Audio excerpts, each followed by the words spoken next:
is our last thesis before lunch. So what we'll do is we'll do this thesis, and at 11:45 or so, when this is over, we'll have a 30-minute lunch break, and we'll come back at 12:15.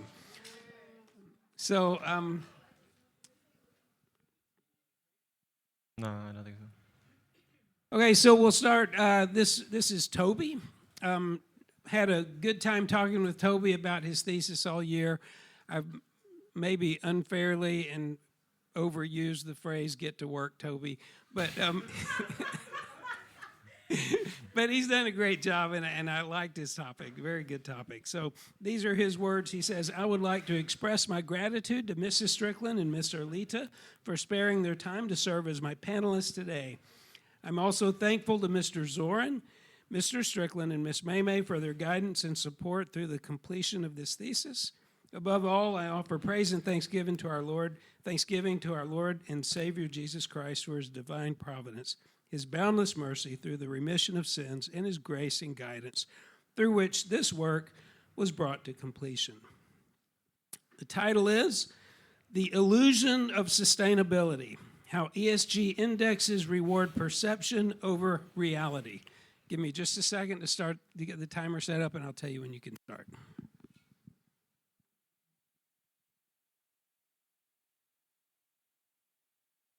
All right, you can start whenever you're ready. Tesla is one of the world's leading electric vehicle companies. It has pushed electric vehicles into the mainstream, leading to rising oppositions such as BYD, whose presence has been increasingly prevalent here in Asia and in Indonesia. Because of this, Tesla has been recognized as a sustainable company, driving from the change of fossil fuels into a new electric future. Now, consider ExxonMobil.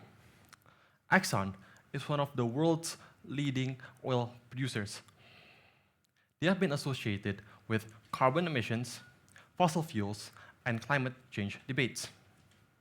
Because of this, most people would assume on any index claiming to measure sustainability, Exxon would rate low, while Tesla would rate high.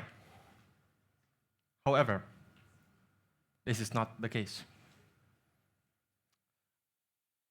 If I were to ask one simple question, if one of these companies were removed from a sustainability index, which one would you expect it to be? Most people would assume that it is Exxon that gets removed. But if you answered Exxon, you would be wrong. In 2022, Tesla was removed from the S&P 500 ESG index. This outcome seemed contradictory. It seemed wrong. But maybe the problem isn't with Tesla itself. The problem might not even be with Exxon. The problem is within the system evaluating them both. ESG stands for Environmental, Social, and Governance. It is a framework used to evaluate how companies manage issues beyond financial profit alone, including environmental practices, treatment of employees, and corporate ethics. Over the past decade, ESG investing has expanded rapidly across global financial markets. Today, ESG-related investments influence more than 40% of world trade, which also accounts around $40 trillion, making ESG ratings increasingly important within pension funds, investment portfolios, and large financial institutions. To organize these evaluations, financial institutions created ESG indexes. These indexes rank companies according to ESG performance and are designed to guide investors toward businesses considered more sustainable or socially responsible. Major examples include the MSCI ESG Leaders Index or the S&P Global ESG Index. Most ESG systems evaluate companies through a combination of measurable data and corporate disclosures. Companies publish sustainability reports, climate targets, governance policies, and diversity initiatives.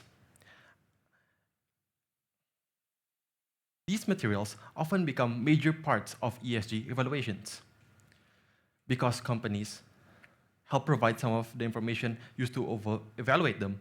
Concerns about greenwashing have become increasingly common. Greenwashing occurs when a company presents itself as more environmentally sustainable than it actually is. For example, a company may heavily advertise renewable energy initiatives while drawing less attention to its less favorable parts, including pollution, labor abuses, or harmful practices. Different ESG agencies also use different evaluation methods. One agency may prioritize carbon emissions, while another can place greater emphasis on governance, disclosure, or risk management practices. As a result, the same company can sometimes significantly differ from each other according on who is grading them. These inconsistencies become especially important once ESG scores begin influencing real investment and public trust. ESG indexes are unreliable because their scoring systems are flawed by design, easily manipulated by corporates, and ultimately influence these into real financial decisions despite those weaknesses. ESG indexes must not be treated as fully objective or reliable benchmark because their scoring systems are inconsistent and subjective. At a first glance, ESG ratings look scientific and objective because they reduce thousands of pieces of corporate information into one final number or grade, called aggregation, often through 1 to 100 scales or AAA to CCC rankings. To ordinary investors, these scores can appear reliable as a GPA or a credit score. Because scores are numerical, many people naturally assume that they are measuring sustainability in a clear and standardized way. However, the problem is that ESG indexes are often grade companies using different standards completely. Research analyzing 6 major ESG providers found that the average correlation between ESG indexes was only 0.54, lower than the consistency usually seen in credit ratings, which is 0.91. In statistical terms, a correlation of 1.0 represents perfect agreement, while a correlation of 0.0 represents no agreement whatsoever. A score of 0.54, therefore, only reflects a moderate agreement between agencies, meaning they frequently reach very different conclusions altogether. For example, Exxon received dramatically different ratings from 2 different companies. Sustainalytics assigned Exxon a risk score of 36.5, assigning it as high risk, while MSCI rated Exxon as BBB, which represents an average ESG performance within its industry. In other words, the same oil company could actually appear risky under one system and relatively acceptable under another. This disagreement exists because ESG agencies do not actually measure sustainability in the same way.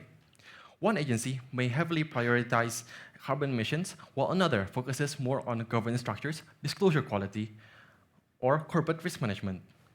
For Exxon, one agency heavily penalized it because of its emission and fossil fuel activities. Another gave it a stronger ESG evaluation because it had good governance and social qualities. The issue is not simply disagreement.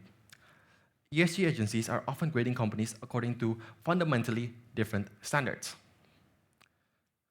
It would be similar to multiple teachers grading the same exam using different answer keys. Even if the student answers the same answers, the final score might differ because the answer key itself is different. As a result, ESG ratings create the appearance of objectivity without truly offering a consistent standard. The numbers seem precise, but precision does not guarantee accuracy.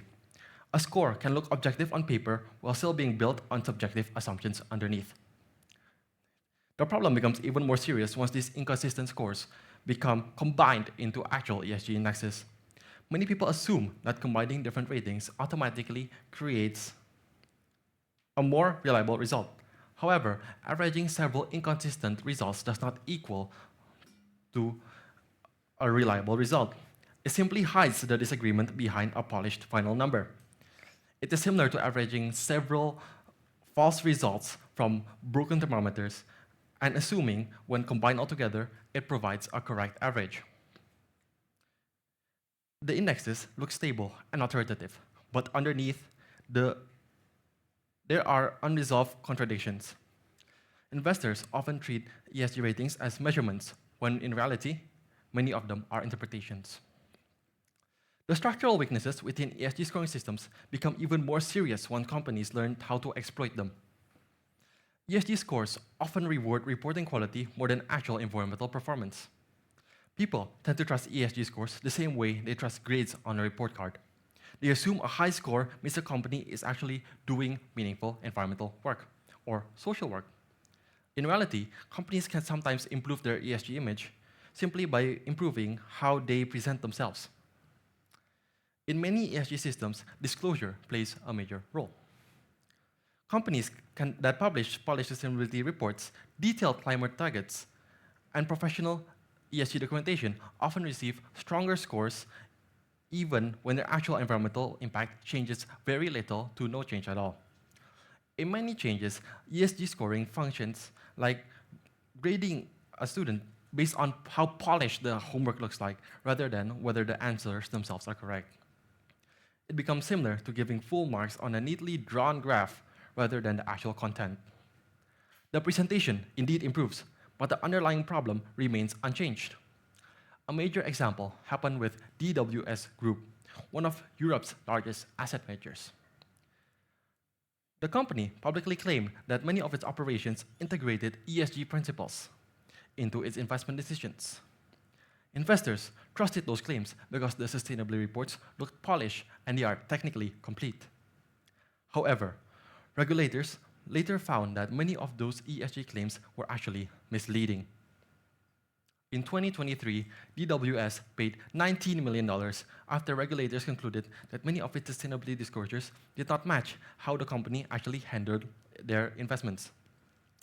This case demonstrates how companies can gain reputational benefits through sustainability reporting, even when meaningful operational change remains limited. Another problem is that companies can take advantage of disagreements between ESG agencies themselves.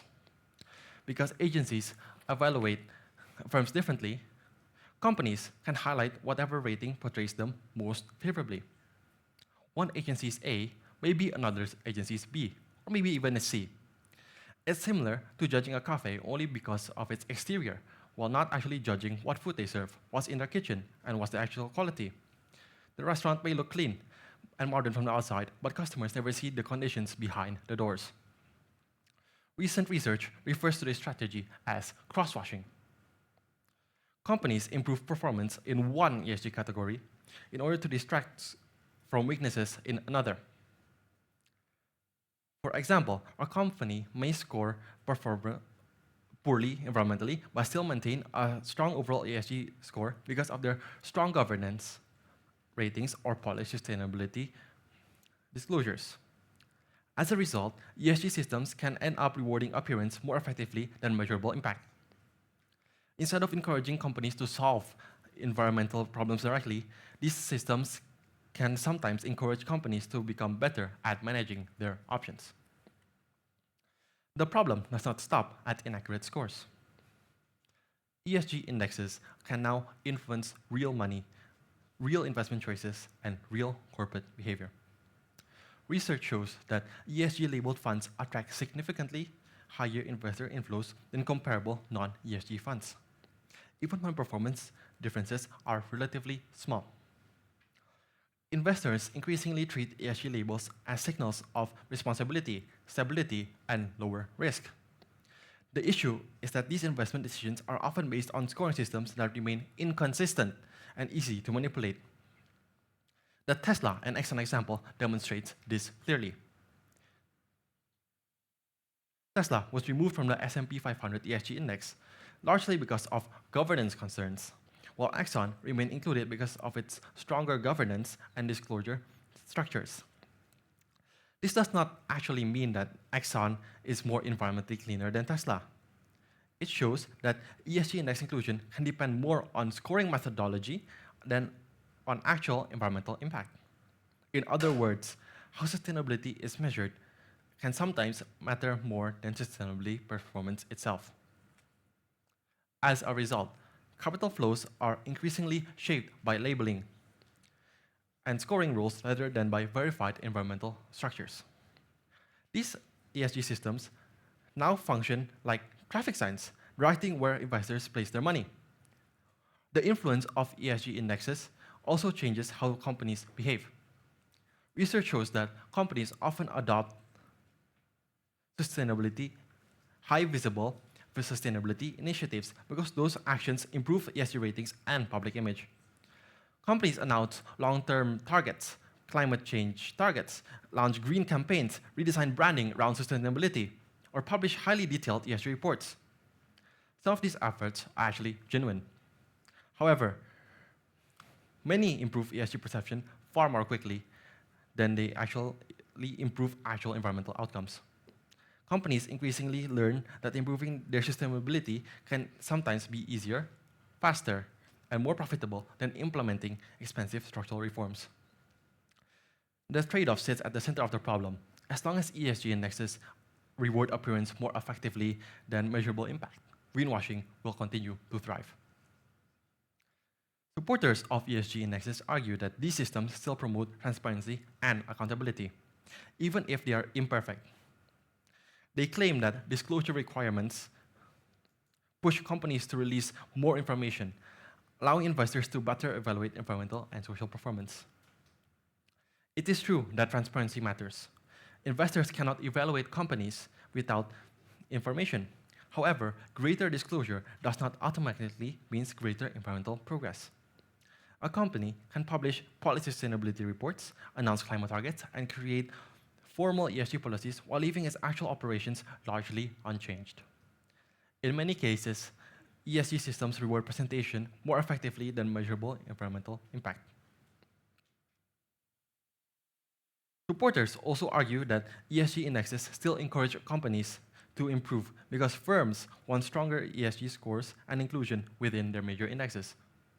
However, there is some truth to this argument as well. ESG ratings do influence corporate behavior. The problem is that these companies are often incentivized to optimize for the rating system itself, rather than for genuine environmental change. If firms are rewarded primarily for disclosure quality, branding, and score optimization, then companies will naturally focus on improving their appearance before their actual performance. As a result, ESG systems can unintentionally encourage changes that look good on paper, but are actually meaningless. Although ESG indexes were created with good intentions, the evidence still shows that their current scoring systems remain inconsistent, disclosure-heavy, and vulnerable to manipulation. At the beginning of this speech, I asked all of you a simple question. Between Tesla and ExxonMobil, which company would you expect to be removed from a sustainability index? Most people would naturally answer Exxon. Yet by now, the outcome seems no longer surprising. Instead, it reveals a deeper problem within the system itself. Throughout the discussion, it has become clear that ESG indexes fail not because sustainability itself is meaningless, but because the system designed to measure it are too inconsistent to be treated objectively. ESG ratings often reward disclosure, quality, governance presentations, and corporate branding more than measurable environmental outcomes. At the same time, different agencies apply different standards, allowing the same company to appear responsible or irresponsible depending on who evaluates it. Once these flawed ratings become embedded into indexes and investment funds, their distortions begin influencing real financial decisions and corporate behavior. Numbers may seem objective, but when standards behind those numbers are inconsistent and easily manipulated, the appearance of precision can become more dangerous than uncertainty itself.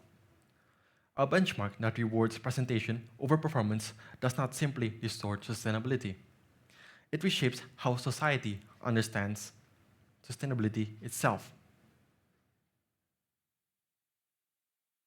For countries such as Indonesia, where sustainable finance continues growing rapidly, we cannot afford to treat sustainability as a branding exercise instead of actual accountability. We must demand stronger verification standards, greater transparency in ESG methodologies, and stricter accountability for misleading sustainability claims. If appearance continues to matter more than impact, then greenwashing will corrupt our future. Otherwise, sustainability risks become nothing more than a label companies simply use to advertise. Thank you.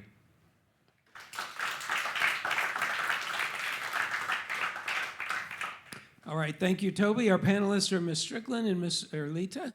How about Mrs. Strickland? Do you want to go first?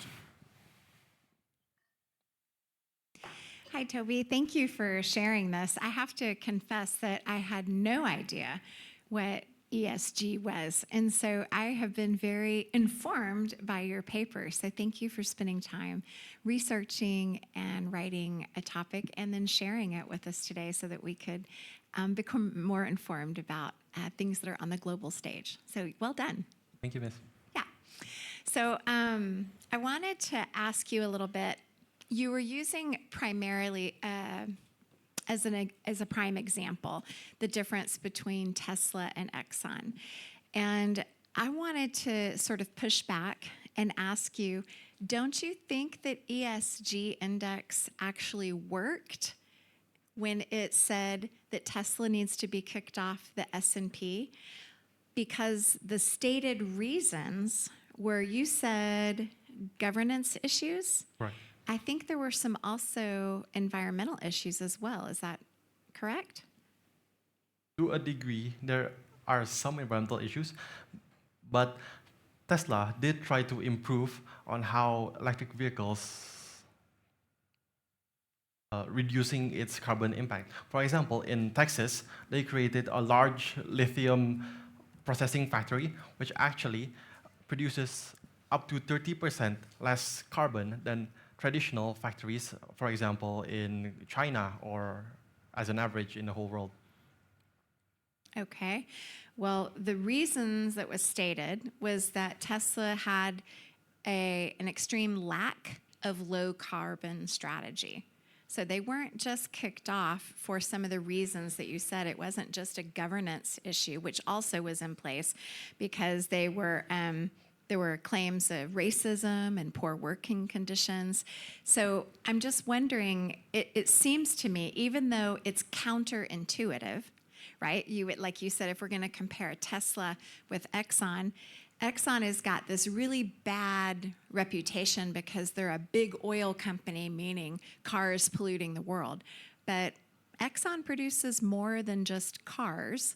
Petroleum products are used in many things. Isn't that correct? Right. But petroleum extraction itself is actually harmful for this planet because petroleum extraction actually it evaporates into the air, causing carbon deposits, which lead to climate change itself. So you don't have to actually burn petroleum in cars. Extracting petroleum itself and its refining processes also are bad negatively for the environment. Okay, so how does that differ from what we see in Indonesia right now when we are extracting raw earth materials from parts of Indonesia in Kalimantan and other islands where we see coral reefs being completely and utterly destroyed and we see landscape and habitat being eradicated? How is that different? In a sense, they are both similar. Those ecosystems being destroyed are extremely regrettable. That's why I argue in my paper that these ESG systems should actually be refined to actually reflect whether a company is actually striving better for the environment, social, and governance initiatives.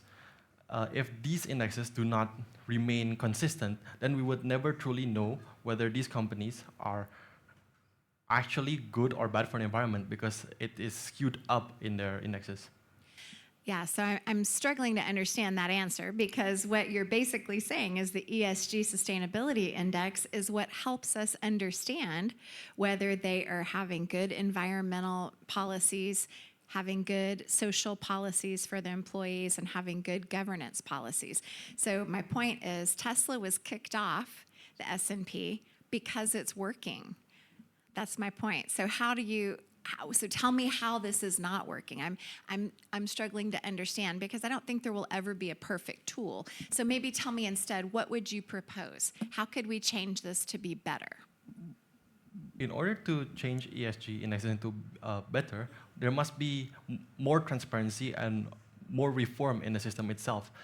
Because as of now, the congruence between two different agencies are only 0.54, with 40% of those disagreements being because they look at different methodologies themselves. So if they're using different methodologies, then they will result in different results, which are far regrettable. Yeah. So do you think that if we're thinking about from an environmental standpoint, would it be helpful to remove, instead of having the three pillars where you have like environment, social responsibility, and governance, would it be helpful just to pull out the environmental piece and just look at measuring that piece in isolation? Or, you know what I'm saying? Because I think what you were arguing was that sometimes you can mask how bad you're impacting the environment if you have really strong social policies or strong reporting policies or strong governance policies. And so you're kind of hiding something that's weak by focusing on your other two areas of strength, correct? Right. So could it be helpful to pull out that environmental piece? And does anybody do that? In a sense, I do agree with that. I do call for more transparency. As it is right now, these agencies that make these ESG indexes, they compile all of this data in a process called aggregation into just a singular score, like BBB. It's quite vague.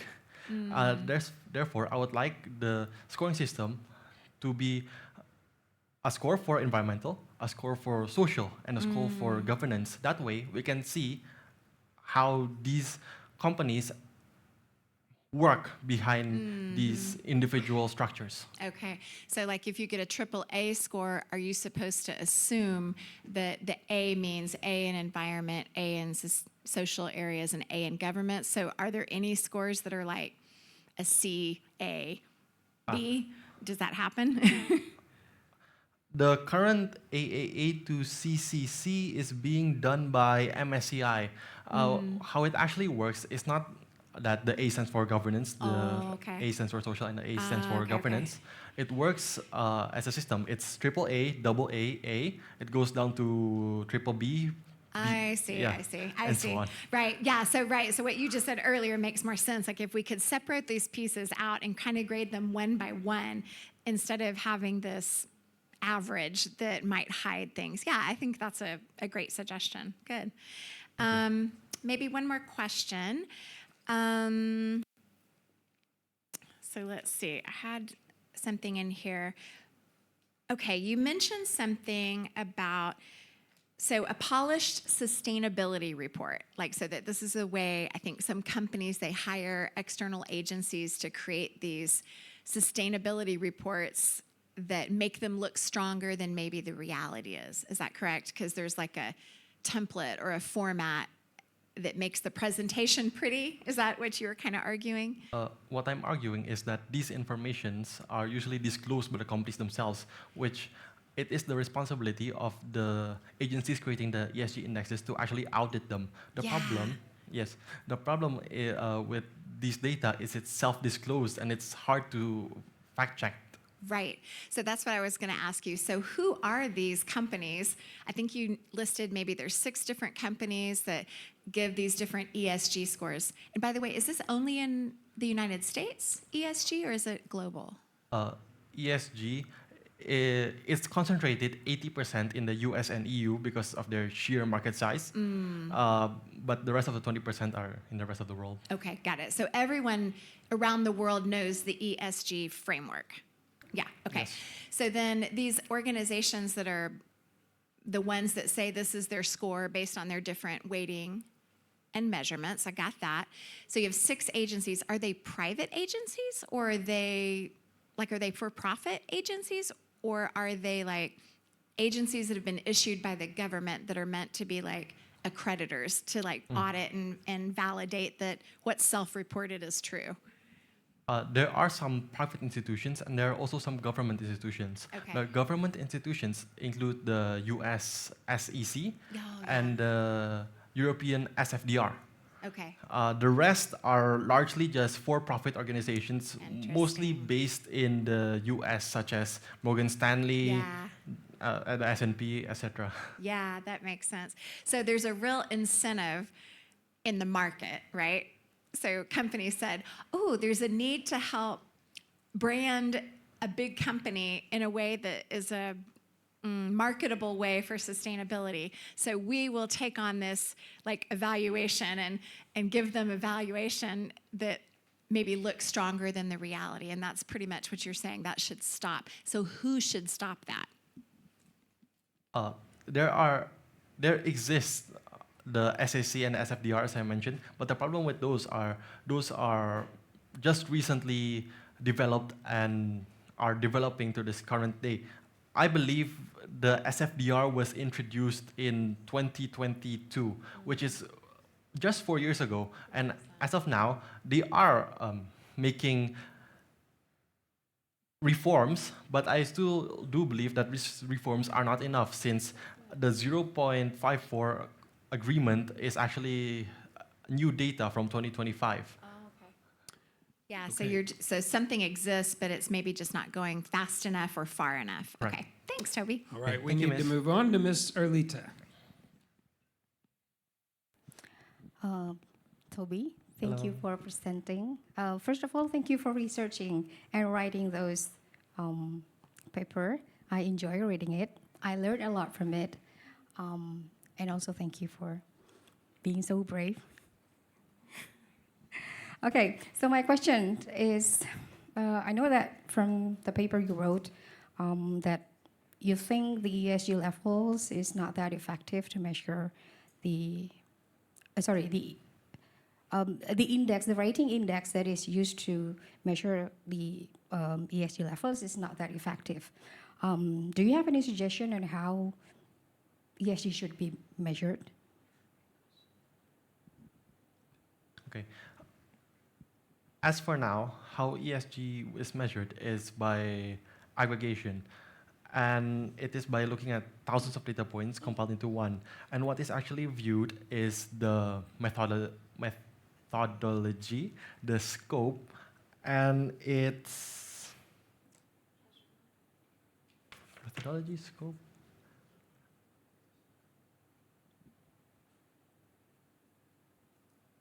And weight.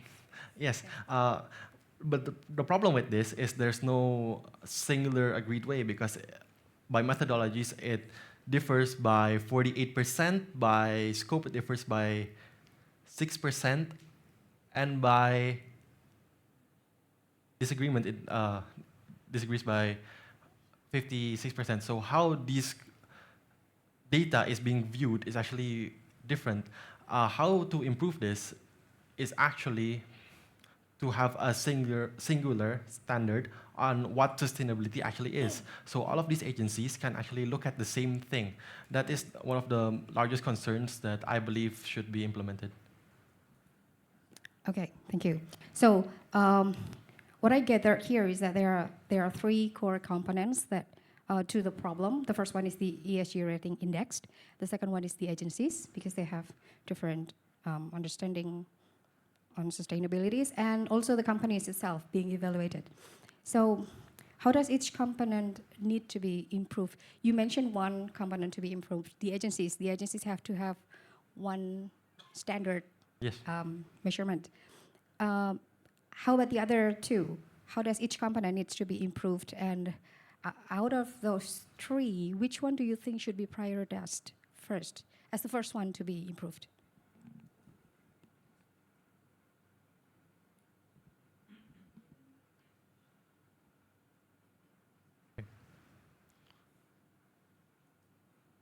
I'm sorry, Miss. Are you asking besides that what other things can be improved? Yes. All right. Dennis, do you want to add? Yeah, I think she's asking, you have 3 proofs, Oh. right? And so your first proof, you kind of addressed how you would improve that. You want a shared definition for sustainability. So for proof 2 and for proof 3, if I'm not mistaken, your proof 2 has to do with, sorry, what was proof 2 again? Structural weaknesses within ESG ESG systems. rating become- index, the agencies and the companies. Yeah, so how you have a company sort of self-reporting, and then the middle one was The agencies. the agency Right. themselves, like having all these different agencies with various standards. So she's just asking, how would you fix, like what's your recommendation to fix each problem that you've identified? Okay. Sorry. Okay. Sorry. Okay. Thank you, Dennis.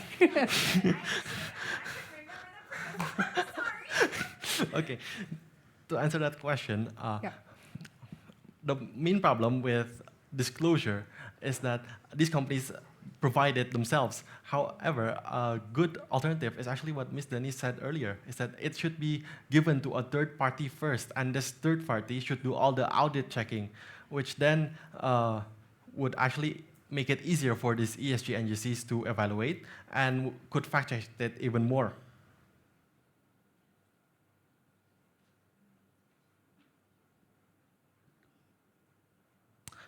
And for its practices, it's how current corporations exploit these flawed systems altogether. So the main problem with this is actually human greed, which is very hard to counter. Agreed. Yeah, so how do we counter how do we like push back on human greed? What do we do as a society? How do we counter human greed? That is an interesting question. I believe there must be deterrence for these practices not to happen in the first place. Because as for now, it's hard to detect, and because it's hard to detect, it's hard to impose sanctions on them. If it's easier to detect, we can impose harder sanctions, which becomes a greater deterrence. Yeah, that's a great answer. Yeah, and I think we can look through history even all the way back to the Old Testament, right? And we can see that the way God has handled our humanity is he says, let me give you a rule, which is what you were saying, create a standard. Here's the standard that it should be. And then are you measuring up, yes or no? And if the answer is no, what do you do? Like you get blessings and curses, right? I mean, so it's basically a very biblical worldview concept, right? So yeah, you need law and you need rewards and you need deterrence, like consequences. Well said. That's all for me. Thank you. Oh, okay. Thank Yeah. you. Okay, there's a couple other things to point out here. So, first of all, let me ask you this. So, we talked about how different organizations or groups have different ways of evaluating this ESG, right? Is the idea that the E and the S and the G, are they supposed to be weighted equally? And if so, is one of the problems that some of these groups are actually weighting, the G bigger than the E, right? Or that sort of thing. Is that one of the issues? Yes, correct, Mr. That is one of the issues, is that there's no standard. That's why individual agencies can weight them differently, which accounts for 6% in differences, which is quite minor. Yeah. Okay. And, I think this is, my question is going to address something we've already kind of talked about. But the idea is, if we have an ESG index and we're already deciding to put all these things together, isn't it okay that our strong governance and social side, it's so strong that our environmental side, it's okay. We don't have to worry about it because these two things are strong. If we're going to put these things together anyway, isn't that okay then to focus on the things we're good at and leave one of them sort of small? What do you think? I could see where that's coming from, but how ESG is marketed mainly it's its environmental stage. The social and governance are actually marketed less than environmental stage. So if these companies are put into ESG indexes, then people would assume, if they didn't research enough, that these companies, because it's an ESG index, then therefore it must be environmentally correct. But that's not the case. I didn't know that. That's really helpful because that was the thing that when Mr. Wade and I were talking about it when I read your paper, I kept noticing you're focusing on sustainability. And I was like, yeah, but the other two components are the social aspect, which is also the human side. There's the nature side, there's the human side, and then there's the leadership side of a business. And that seems like those three pillars all ought to be evaluated. That seems good. But what I didn't know, and maybe you failed to highlight in your paper, is that most people interpret the ESG as just sustainability and environmentally responsible, and that's not actually accurate, right? So maybe we need a better explanation of what the ESG represents and what it doesn't represent. Right. Thank you, Miss. Yeah, that's awesome. One last question. Why do we even care? I mean, why do investors care what the ESG is? I mean, don't they just want to make money? They don't care what the ESG score is. So why should why should companies worry about ESG anyway? Thank you for the question. As I previously stated, the performance of ESG indexes to normal indexes are actually minor. They're less than 1% usually because they are based on existing normal indexes. But as time moves on, large firms are actually more given pressure to be moving to a greener, more sustainable, more socially equal, and better governance future.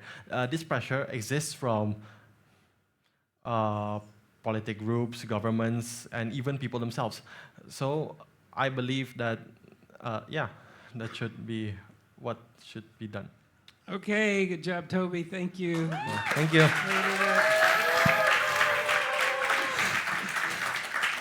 Okay, here's what we'll do. I want friends, family, panelists, advisor going to meet over